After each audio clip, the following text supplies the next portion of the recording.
backs here, Shane. I know you love talking about running backs, so I didn't think you'd have a problem with this with this segment. But you talked about Tajay Spears, listed at 5'10", 195.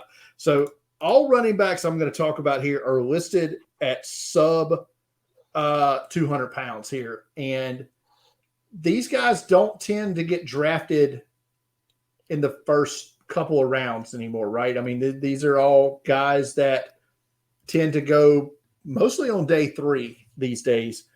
But we talked about the game that Spears had. Another guy who there was 2 other running backs declared for the draft this week.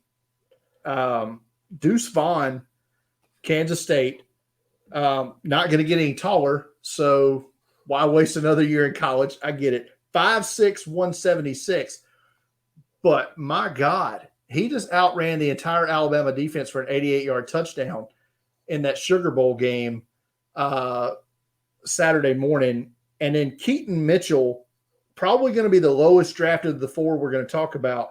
But I think he's going to outplay his draft position as a rookie or early in his career. I've been super impressed with the East Carolina running back listed at 5'9", 188. It is interesting because we have so many running backs in this class. So many guys are declaring of where things are going to kind of fall. You know, to me, I think when you're looking at a sub 200 running back, like 200 is the mark. That is kind of where you ideally want a running back to be. And the athleticism is getting so good at the running back position that bigger, faster, right, is better than smaller, faster. Now, I think one thing to look at more than just weight is BMI. I think that's one thing that's going to help Deuce Vaughn. You know, being 5'6", is really short for an NFL player, for a running back, for anything.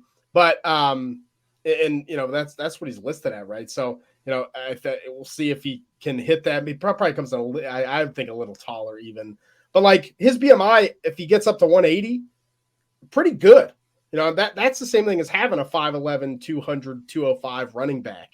So I think that's what Deuce Vaughn can kind of help himself, where I do think the Keaton Mitchells and, you know, players that are in that 180-ish range, 180 to 190, you're going to be more reserves that have a specific role. You know, Tajay Spears, he's close.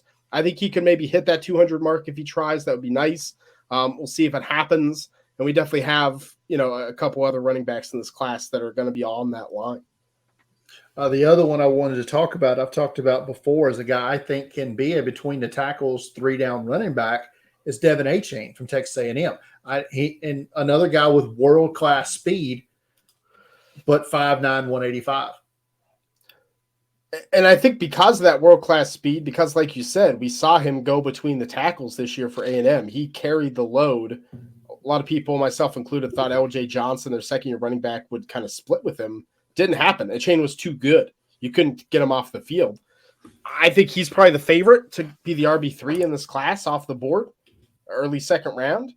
And I think he's probably going to put on a little bit of bulk if he can, at least for the combine, maybe not run, maybe you run at the pro day, you know, you kind of work that around.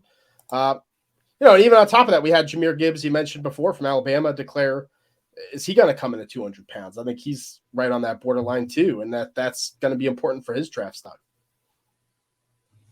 Yeah, so I mean, it's a lot of questions, and this running back class is really good, Shane. And we're talking like, I mean, I thought you were crazy when you said there might be 9 or 10 drafted in the first 3 rounds, or I don't think the number was that high, but we may hit that number or get pretty close.